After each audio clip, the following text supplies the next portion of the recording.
Start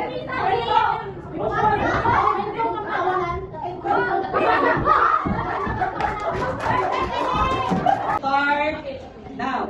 Go, Billy Rochelle.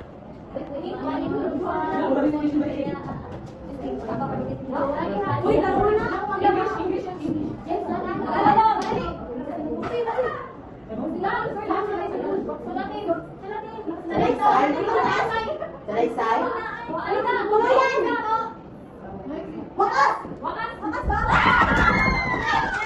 Ayan, napakahusay. O, dahil sa ginawa natin ang aktibidad, ano kaya sa tingin niyo ang tatalakayin natin ngayon? Okay. Basta sa ginawa natin ang aktibidad, marami ang tatalakayin. Ay, may Yes. tompak. Tompak ka na. Oo, tama. Ang tatalakayin natin ngayon ay patungkol sa mahiling kwento. Ano nga kung may na-remember pa kayo kung ano yung mga ginuwit nyo dito? Ay, mga na-remember ko. Ang talaka! Ang talaka! Tama. Yung mga ginuwit dito ay bahagi yun ng mahiling kwento. Okay. Kita nyo ba? Wala kasi tayong ay sinasabi na ang maikling kwento raw ay ang pinakamakapangyarihang paraan ng komunikasyon. So bakit sinasabi na ang kwento ay isang paraan o isang makapangyarihang paraan ng komunikasyon? Sige, Mr. Jeffrey. Wala. Faster. Masasabi ko na ang isang maikling kwento ay isang makapangyarihang paraan ng komunikasyon sapagkat sa isang maikling kwento ay mayroon itong hatid na aral sa atin sa mga kasabay na kapatid. Kaya masasabi kong mayroon itong hatid na kapangyarihang komunikasyon kasi mayroon itong naiiwang kakintalan sa isip at puso ng magbabasa na nakakapulutan ng aral. Wow! Palakpakan! Ayan. So, ano yun, Mr. Jeffrey? Ibig sabihin kapag nagbabasa tayo ng maikling kwento, nakaramdam ng kapangyarihan? Parang ganun ba? Oo. Hindi pala. Okay, ibig sabihin ito, isa sa pinakamakapagnyang paraan ng komunikasyon na yung kwento. Kasi nga, sa pamamagitan ng kwento, dito natin nakikikwento, di ba? Dito natin nasasabi kung ano yung mga saloobin, kung ano yung pinagdadaraanan ng isang tao. Di ba? May iba nga dito na minsan, isa ko doon na naggumagawa ko, parang hiluno moments ba? Naggumagawa ko ng mga sariling kwento ko sa isip.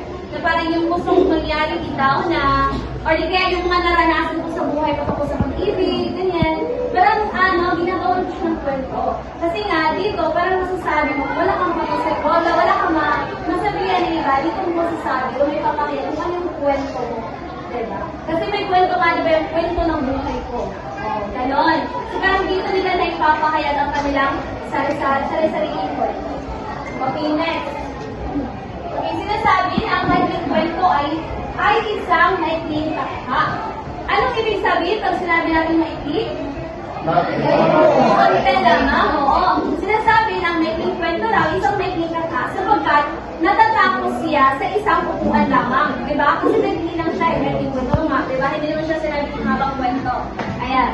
Taas, maaari silang magamit upang magturo ng aralin, magpakilala ng mga bawang ideya, magpakagi ng kultura. Yun sinabi ni Mr. Jeffrey kanina, na nagbibigay ito ng aral, nagbibigay ito ng kakintalan sa atin, at mayroon tayong maraming matutunan. Okay, next. Ayon kay Edgar Allan Poe, siya ang ama ng maikling kwento. No, tandaan, sino yung ama ng maikling kwento? Edgar Allan Poe. Okay, very good.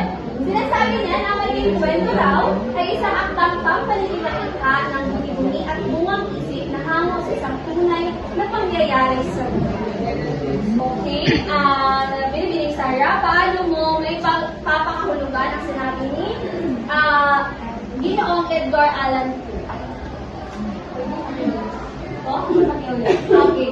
Sinabi niya na ang maikling kwento ay isang aktang pampalilikha ng guni-guni at buwang isip na hango sa isang tunay na pangyayari sa buhay.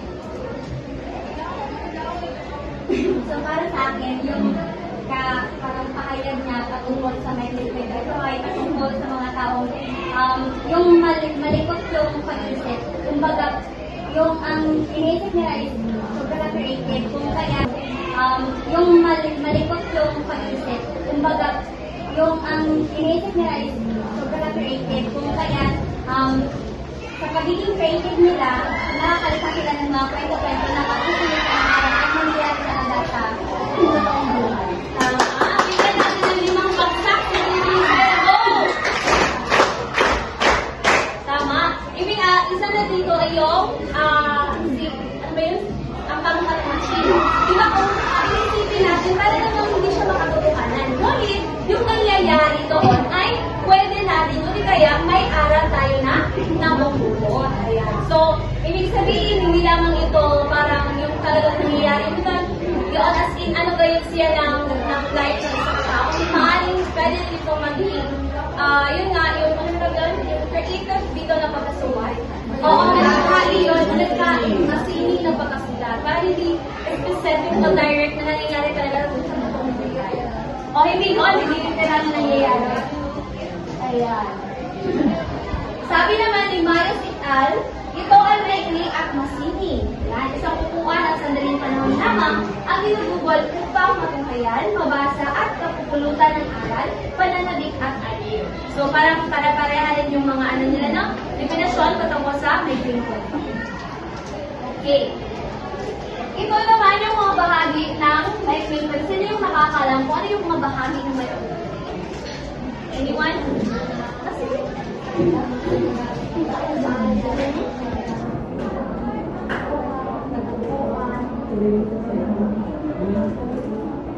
Maraming salamat, Elaine. Ngayon pa ba? Sa pagkakaalam ko ito ay simula dito na wakas. Tumpak. Ayan, palakpakan natin si Mr. Jeffrey. Ayan, so, ang mga bahagi na may kwento, naroon ang pinakauna talaga ay yung simula. Of course, kasi hindi naman magagawa yung isang kwento kapag walang simula. Okay, ito yung slowang mahalaga, bahagi ito sapagkat dito nakasalalay ang pamimigay ng mga babasa. Pinapapalooban nito ng mga sumusunod. Una, pagpapakilala sa tauhan. So dito natin makikilala yung mga tauhan sa simula na parte ng maikling kwento. Pangalawa, pagpapahiwatig ng suliraning kakaharapin ng mga tauhan. Pangatlo, ang pangapat na lalarawan ng tauhan. So dito, alam ko naman na nakakasa na kayo sa maikling kwento, di ba? So ayan, okay. Ayan. So dito sa simula, nakapaloob dito yung mga kung sino yung tauhan, kung ano kayo, para glimpse lamang kung ano kayong suliranin na kakaharapin ng ating mga ng ating mga tauhan.